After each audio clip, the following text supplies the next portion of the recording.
दिन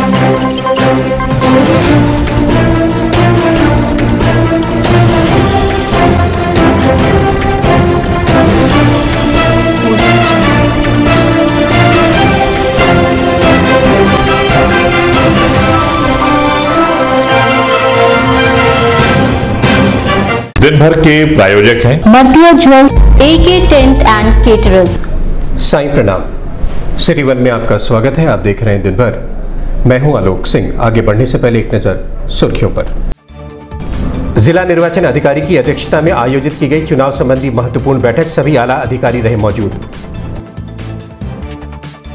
सीडीओ की अध्यक्षता में आयोजित हुआ एनेक्सी बिल्डिंग में अधिकारियों के साथ चुनावी प्रशिक्षण। एसएसपी ने किया अपने कार्यालय का सघन निरीक्षण, मातहतों को दिया आवश्यक निर्देश। एनडीआरएफ की मॉक ड्रिल के लिए की गई तैयारी बैठक, एसपी साउथ रहे मौजूद। सिटी मजिस्ट्रेट का चला अवैध पॉलीथिन के खिलाफ हंटर, मंडी से पॉलीथिन का जखीरा बरामद। नगर मजिस्ट्रेट ने कहा आगे भी जारी रहेगी कार्रवाई। पुलिस के हत्थे चढ़ा 20,000 इनामी हत्यारा, जीजा की थी हत्या। सीओ कंपियरगंज ने किए मामले का खुलासा। लोगों में साफ सफाई के प्रति जागरूकता के लिए निकाली गई स्वच्छता रैली, सीएमओ ने हरी झंडी दिखाकर किया रवाना। स्वच्छता अभियान में लोगों से भी भागीदारी देने की अपील। भारतीय जनता पार्टी ने जारी किया मैं भी चौकीदार का ऑडियो विजुअल गीत, क्षेत्रीय अध्यक्ष धर्मेंद्र सिंह रहे मौजूद। शहर के वार्ड नंबर 22 उत्तरी जटेपुर में गंदगी का अंबार, स्थानीय लोगों में है पार्षद के प्रति आक्रोश। नगर आयुक्त ने कहा जल्द ही होगी सफाई। और अयोध्या में श्री राम मंदिर के निर्माण में आ रही बाधाओं को दूर करने के लिए हिंदू जागरण मंच के लोगों ने किया राम नाम का जप। चुनाव के मद्देनजर एक अति महत्वपूर्ण बैठक का आयोजन जिला निर्वाचन अधिकारी की अध्यक्षता में कलेक्ट्रेट सभागार में आयोजित की गई, जिसमें प्रशासन के सभी आला अधिकारी मौजूद रहे। इस बैठक में मुख्य रूप से जिला निर्वाचन अधिकारी के Vijendra Pandeyan, ADM city RK. Srivastava, CDO Anuj Singh, joint magistrate Prathamesh Kumar सहित नगर निगम के भी अधिकारी व कर्मचारी मौजूद रहे। लॉगिन देख लीजिए, रोज लॉगिन हो रहे हैं कि नहीं, जिसको कॉल करिए, अगर उसमें मैसेज डाल दीजिए। लेबर हम लोग लिए थे, यूजर लोग लॉगिन ग्रुप में डाल दीजिए, रोज जो लॉगिन का स्टेटस देश एक बार किया जा चुका है। इसलिए एक बार ब्रेकिंग और भी होगी। जब ये हमारा प्रशिक्षण चलेगा, जनरल प्रशिक्षण, तो उसके दौरान वो सभी प्रशिक्षण क्या है उन्हें अपने स्तर से ही सुलझानी है।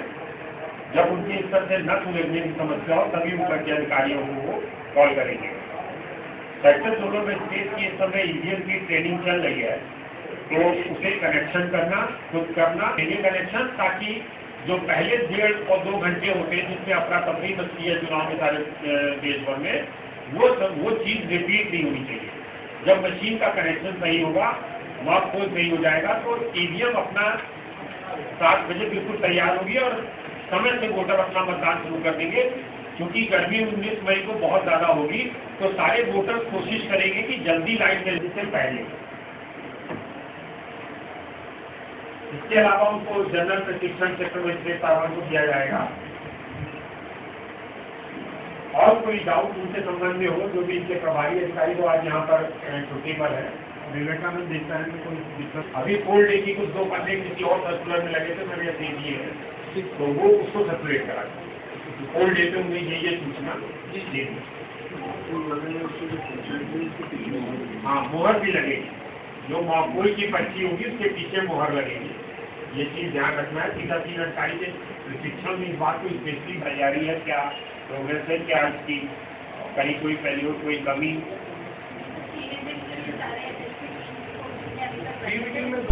लोकसभा चुनाव के मद्देनजर चुनाव अधिकारी ने प्रशिक्षण के लिए नवनिर्मित एनेक्सी भवन में एक प्रशिक्षण कार्यक्रम का आयोजन सीडीओ की अध्यक्षता में आयोजित की।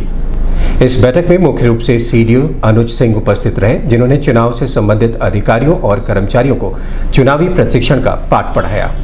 इस बार पहचान स्थापित करने के लिए मान्य दस्तावेज नहीं है, केवल सहूलियत के लिए पीओ सेकंड के लिए वो ला रहा है, जिससे वो आसानी से उसको खोज सके वोटर लिस्ट में। बस यहीं तक उसका काम है। वो आईडी कार्ड के रूप में इस्तेमाल नहीं किया जाएगा।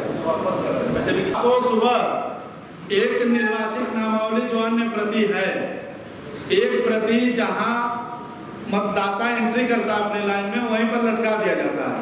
वो इसलिए लटकाया जाता है कि जागरूक मतदाता होगा तो पहले आके उस लिस्ट में अपना। तो बूथ के बाहर में बीएलओ बैठा रहता है, उसके पास एक अल्फाबेटिकल लिस्ट रहती है जिसमें अल्फाबेटिकल क्रम में नाम रहता है, तो उसमें नाम बहुत ही आसानी से मिल जाता है। तो यूजुअली लोग क्या बोलते हैं कि वहाँ पे खोज लेते हैं।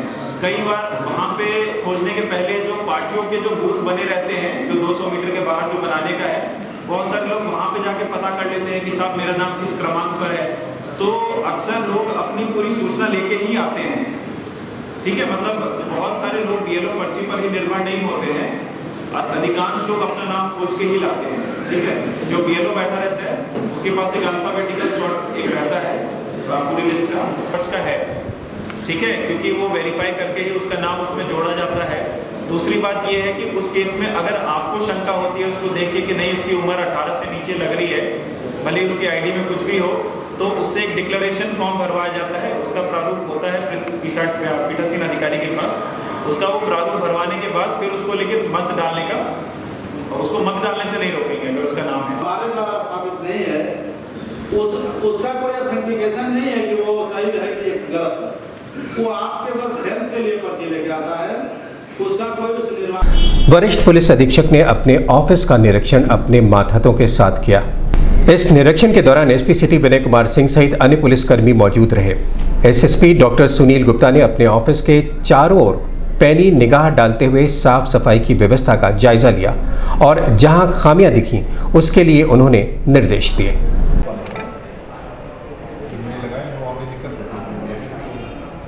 या तो वो से ऊपर चला जाएगा।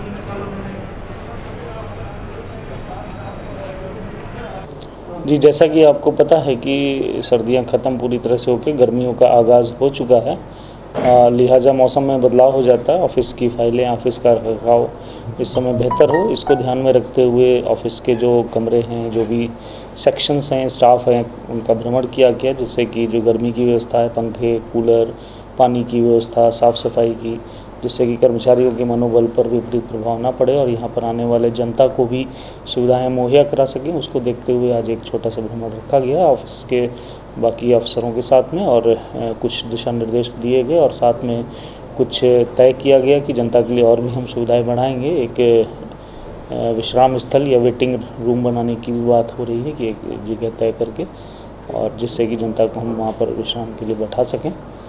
और थोड़ा बहुत जो सेक्शंस के जो फाइलिंग थी उसके रखरखाव के बारे में ध्यान दिया गया और कुछ पार्टीशंस, कुछ रद्दोबदल करने की कोशिश की गई। गोरखपुर का नगर निगम और जिला प्रशासन शहर में साफ सफाई की व्यवस्था को दुरुस्त करने के उद्देश्य से कई कार्यक्रम चला रहा है।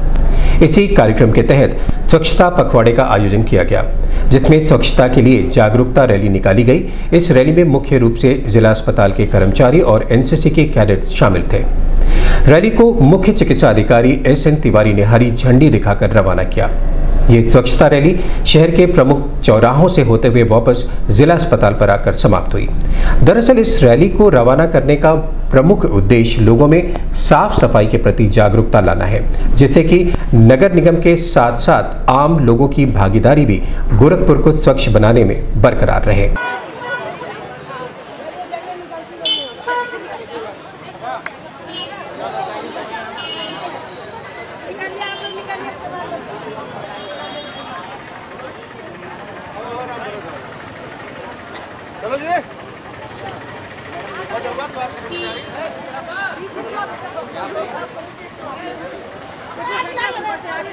अपने इस कार्यक्रम के बारे में मीडिया कर्मियों से बात करते हुए CMO SN तिवारी ने कहा कि यह जागरूकता रैली लोगों को स्वच्छता अभियान में अपनी बराबर की हिस्सेदारी के लिए आयोजित की गई है। 1 अप्रैल से 15 अप्रैल तक स्वच्छता पखवाड़ा चल रहा है, जिसमें स्वच्छता से संबंधित बहुत सारे क्रियाकलाप किए जा रहे हैं PSC CSC लेवल पे और हेडक्वार्टर लेवल पे। उसी से संबंधित आज 9 तारीख को एक विशाल स्वच्छता रैली का हम लोगों ने आयोजन किया था, जिसमें NCC कैडेट्स और ये हमारे होमगार्ड के कैडेट्स, हमारे कर्मचारी लोग भाग लिए थे। और उसमें पोस्टर्स बैनर्स लेके लोग नारे लगाते हुए चल रहे थे कि स्वच्छता के बारे में जागरूक करें। हमारा स्वच्छ भारत मिशन भी चल रहा है। हमारी PSC CSCs पे हम स्कूलों में जाके और सारा कार्य करते हैं। वहाँ हाथ धोने की प्रक्रिया बच्चों को सिखाते हैं, व्यक्तिगत स्वच्छता के बारे में जानकारी देते हैं। अध्यापकगण अपने प्रार्थना सभा में भी बताते हैं मच्छरों से कैसे बचें, इसके बारे में जानकारी दी जाती है। आपका कार्यालय, आपके कार्य करने की जगह, अपना घर, आपका स्कूल, दफ्तर, ये सब कैसे साफ़ रखें, वहाँ के घास फूस को साफ़ रखें, ये बच्चों को बताते हैं। और साथ ही साथ बैनर्स, पोस्टर्स के माध्यम से स्कूलों में भी शिक्षा विभाग के बच्चों के साथ स्कूलों से रैली रवाना की जाती है गांव-गांव में, जिससे कि ये प्रचार गांव के लोगों तक भी पहुँचे, क्योंकि स्वच्छता से 70% डिजीज़ कम हो जाती हैं और वेक्टर बॉर्न डिजीज़ का काफ़ी ख़ात्मा हो जाता है अगर हम अपने वातावरण, आसपास रहने की जगहों को साफ़ सुथरा रखें। जहां मच्छर पनपते हैं वो जगहों को सूखा रखें। टूटे फूटे बर्तनों में जो पानी इकट्ठा हो जाता है उसको इकट्ठा ना होने दें, जिसमें कि ब्रीडिंग सीज़न में इनके ब्रीडिंग होती है। तो ये सब प्रचार प्रसार के माध्यम से, बैनर पोस्टर्स के माध्यम से, रैली के माध्यम से ये जन जागरण का अभियान हम लोग 15 दिन बहुत ज़ोर शोर से कर रहे हैं। लगातार पॉलीथीन का प्रयोग बाजार में आम होता जा रहा था, जिसकी सूचना आए दिन प्रशासन तक पहुंच रही थी। बेधड़क बिक रही पॉलीथीन के इस्तेमाल पर रोक लगाने के लिए सिटी मजिस्ट्रेट का इसके खिलाफ हंटर चला है। सिटी मजिस्ट्रेट अजीत कुमार सिंह ने नगर निगम के कर्मचारियों के साथ मंडी में अचानक छापा मारा और बरामद की गई कई क्विंटल अवैध पॉलीथीन दुकानदार के खिलाफ कार्रवाई करते हुए उस पर जुर्माना भी लगाया है। सिटी मजिस्ट्रेट अजीत कुमार सिंह ने बरामद पॉलीथीन के जखीरे को अपर नगर आयुक्त DK सिन्हा को सौंप दिया, जिसे बाद में नष्ट कर दिया जाएगा। अपनी इस छापेमारी के बारे में बात हमारे सिटी 1 संवाददाता से करते हुए सिटी मजिस्ट्रेट ने कहा कि आगे भी इस तरह की कार्रवाई जारी रहेगी। हम इंस्पेक्शन में निकले थे तो औचक निरीक्षण कर रहे थे, तो उसी में जो है संज्ञान में आया कि कहीं जो है भारी मात्रा में पॉलीथीन और थर्माकोल रखा गया। तो महवा मंडी की तरफ से तो वहाँ एक दुकान में जो है मिला, जो है करीब 4 से 5 कुंटल के आसपास जो है पॉलीथीन मिला और थर्माकोल भी मिला। तो नगर निगम की टीम को बुलवा के और उसको सीज़ करा दिया गया। अपर नगर आयुक्त DK सिन्हा साहब भी साथ में थे, उनकी पूरी टीम थी और 50,000 रुपये जुर्माना भी किया गया नगर निगम की तरफ से। कितनी लागत है? अब 1 लाख से ऊपर लोग बता रहे थे, तो ये तो नगर निगम और दुकानदार बताएं कितने लाख रुपए की सामग्री थी। बाकी अमाउंट मैंने आपको बता दिया है और ये कार्रवाई आगे भी जारी रहेगी। चेतावनी देने के बाद भी पन्नी धरने से लोग यूज कर रहे हो, बेच रहे हैं। नहीं, कार्रवाई करेंगे, जो भी सुसंगत प्रावधान है उसके तहत कार्रवाई करेंगे। चूँकि इसमें कई विभागों को जिम्मेदारी दी गई है, तो सबके द्वारा टीम भावना से संयुक्त टीम गठित करके कार्रवाई होगी और इसको जो भी प्रतिबंधित चीज़ है, जो भी शासन के निर्देश हैं, उसका अनुपालन सुनिश्चित कराया जाएगा। अभी वक्त है छोटे से ब्रेक का, मिलते हैं ब्रेक के बाद। 50,000 की गोल्ड ज्वेलरी की खरीद पर 10,000 की चांदी की पायलें या डायमंड ज्वेलरी मुफ्त। सरकारी कर्मचारियों के लिए अतिरिक्त छूट। मर्तिया ज्वेल्स, प्रथम तल, जलकल building, Golghar, town hall Chowk, Gorakhpur. AK tent and caterers. हमारी मुख्य विशेषताएं: सभी सरकारी एवं अर्ध सरकारी समारोह। हमारी खासियत: रैली, चुनाव, विवाह, कथा जैसे आयोजनों को भव्यता के साथ करना। हमारे यहाँ उपलब्ध है जर्मन हैंगर वाले pandal, sound, light, LED, VIP stage, flower decoration और स्विस कॉटेज। संपर्क करें अमरीश श्रीवास्तव 9839016009 9935590811। ब्रेक के बाद आपका स्वागत है। आइए देखते हैं दिन भर। कंपियरगंज थाना अंतर्गत एक अभियुक्त जिसने अपने सगे जीजा की गमछे से गला कसकर हत्या की थी, पुलिस अभियुक्त को गिरफ्तार कर ली है। कुछ दिनों पहले कुछ लोगों ने एक युवक की हत्या की थी और लाश को कटहल के पेड़ से लटका दिया था, जिसमें कुछ अभियुक्त गिरफ्तार भी हुए थे। ओम प्रकाश के ऊपर 20,000 का इनाम पुलिस ने रखा था, जिसे मंगलवार को गिरफ्तार कर लिया गया। इसके बारे में और अधिक जानकारी देते हुए कंपियरगंज CO रोहन प्रमोद बोत्रे ने बताया कि पुलिस को काफ़ी दिनों से इसकी तलाश थी। एक मुकदमा पंजीकृत है पीपीगंज थाने में 48/18 302 और 34 IPC का मुकदमा है, जिसमें एक अभियुक्त ओम प्रकाश उर्फ प्रकाश, ये चिलवाता थाने का निवासी है, ये फरार चल रहा था उस मुकदमे में। उसमें कुल 4 अभियुक्त थे। एक व्यक्ति की हत्या हुई थी, इसी के बहन के पति की हत्या हुई थी।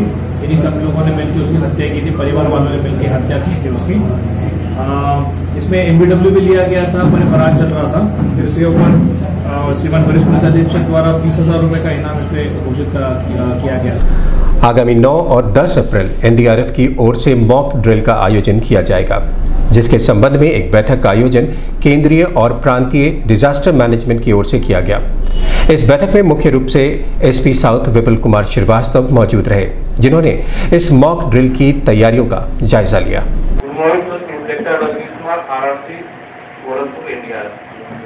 गुड मॉर्निंग, मेरा नाम फर्स्ट से आ रहा है। मैं कल पूरे प्रोसेस को डॉक्यूमेंट करने की कोशिश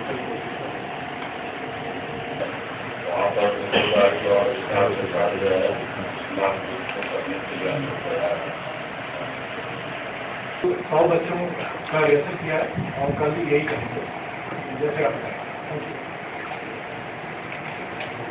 नमस्कार, मैं शिवा विभाग NDRF लखनऊ से। अभी खुले हफ्ते हम लोगों ने NDRF असेसमेंट डैमेज का क्या हो गया, लॉस क्या हो गया, इन्फॉर्मेशन अपने हायर सारा काम एडमिनिस्ट्रेशन का इन्फॉर्मेशन का फ्लो करना है, एक्चुअल इन्फॉर्मेशन क्या है, एक्चुअल लॉस क्या है, डैमेज क्या है, और मीडिया को सही इन्फॉर्मेशन देना, रिपोर्ट्स को कंट्रोल करना, इस तरह के काम जो है।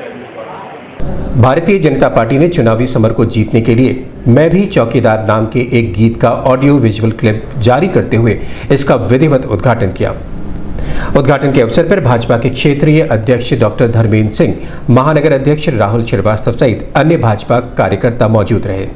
देखिए, गोरखपुर के उमेश पाठक जी, विनोद पाठक जी और उमेश मिश्रा जी, इनकी पूरी टीम ने, विनोद पाठक जी और उमेश मिश्रा जी, इनकी पूरी टीम ने ये वीडियो सॉन्ग मैं हूँ चौकीदार, मोदी जी के पूरे कृतित्व और व्यक्तित्व के बारे में विस्तार पूर्वक उन्होंने बहुत ही अच्छा सॉन्ग यहाँ मैं चौकीदार हूँ का प्रस्तुत किया है। गोरखपुर का नगर निगम जहां एक ओर सफाई के लिए लगातार अभियान चला रहा है, वहीं दूसरी ओर वार्ड नंबर 22 जटेपुर उत्तरी मोहल्ले का हाल बेहाल है। नालियों की सफाई नहीं हुई है और सड़क पर कीचड़ का अंबार लगा हुआ है। लगातार कई महीनों से सफाई न होने की दशा में नालियां बजबजा रही हैं और किसी भी समय लोगों को संक्रामक बीमारियां होने की पूरी आशंका है। इस व्यवस्था से वहां के स्थानीय लोगों में पार्षद के प्रति काफी आक्रोश है। इस आक्रोश को उन्होंने हमारे जरिए बयां करते हुए कहा कि इस मोहल्ले में जीना दूभर हो गया है। सर, ये वार्ड नंबर 22 का ये दुर्दशा है। हमारे यहाँ पार्षद सूर्य प्रकाश पांडे हैं और ये विगत इसके पहले भी पार्षद रहे हैं और वर्तमान में इनकी वाइफ जननी पांडे पार्षद हैं। इनके पास हम लोगों ने कई बार कंप्लेन किया कि आप साफ करा दीजिए, हम आप यहाँ के पार्षद हैं, जनप्रतिनिधि हैं, ये आपका कर्तव्य बनता है, लेकिन सुनने के बावजूद भी कई बार नकार दिए। और क्या है स्थिति यहाँ पे समझिए कि 10 घर इससे प्रभावित हैं और पानी ऐसा रुकता है कि आए दिन बरसात में समझिए कि कम से कम सबके पैरों के पास 4 से 5 फीट पानी लग जाता है, आने जाने का रास्ता एकदम बंद सा हो जाता है और स्थिति ऐसी है, 1-2 कच्चे मकान हैं जो कभी भी इससे ध्वस्त हो सकते हैं। भैया, ये मेरा वार्ड नंबर 22 है और यहाँ की नाली 6 साल से मैं यहाँ आई हूँ।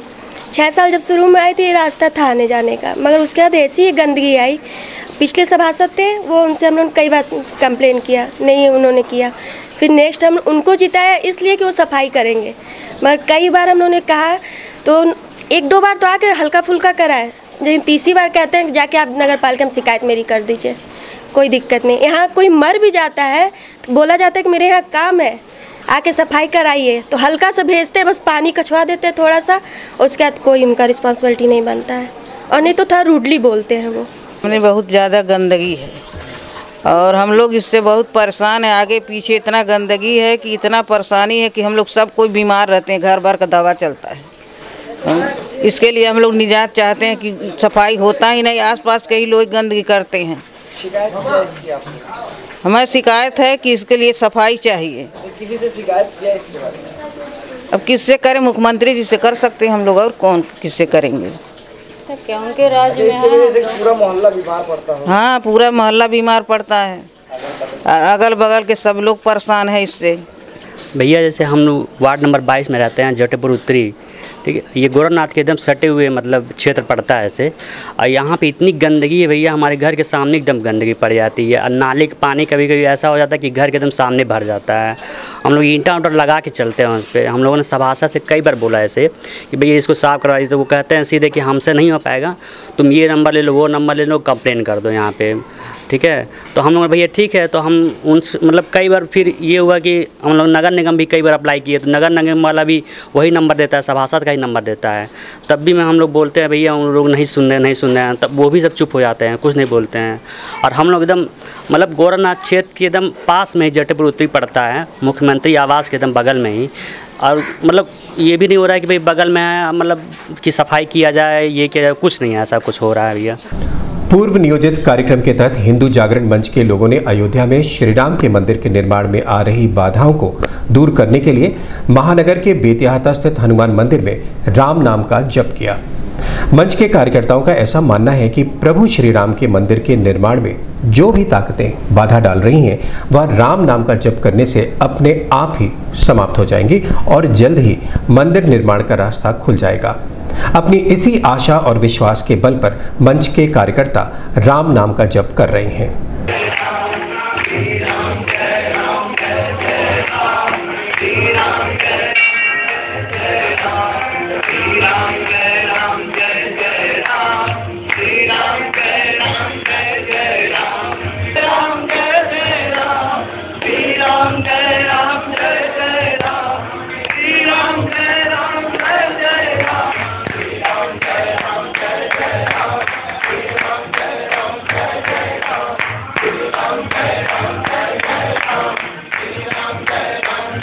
आगामी लोकसभा चुनाव में बतौर निर्दलीय प्रत्याशी गोरखपुर लोकसभा क्षेत्र से नवल किशोर नथानी ने चुनाव लड़ने का ऐलान किया है।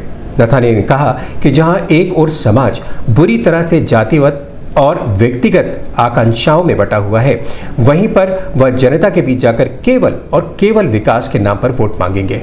ये बातें उन्होंने एक प्रेस वार्ता के दौरान कही।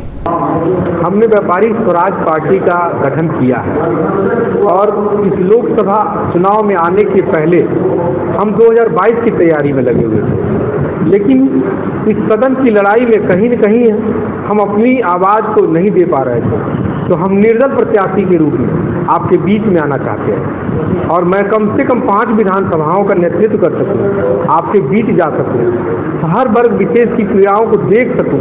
इसलिए मैंने इस निर्णय को लिया है कि मैं निर्दल चुनाव मैदान में लड़ूंगा और मैं निर्दल इस चुनाव मैदान में आया हूँ। जब आपको व्यापारी हित में नजर नहीं आ रहा है तो नहीं लग रहा है? आप लोगों से ज़्यादा इस समय समझदार हम मानते ही कोई नहीं है। लोकतंत्र के एक स्तंभों में से है। आज गठबंधन आप मान सकते हैं कि वहाँ पे टिकट कैसे मिलता है। आधी टिकट बिकती है धन के अभाव, धन के प्रभाव में, और आधी टिकट बिक रही है जात के अभाव, जात के प्रभाव में। और दूसरा दल आज तक अपनी जाति समीकरण के आधार पर प्रत्याशी की घोषणा नहीं कर पाया है। ऐसे में आप उम्मीद कर सकते हैं कि हम व्यापारी वर्ग जो छोटे दुकानदार थे, सदन तक की लड़ाई कैसे इनके टिकट पा करके कर सकते हैं। दिन भर में बस इतना ही। अगले अंक में फिर मुलाकात होगी। साईं प्रणाम।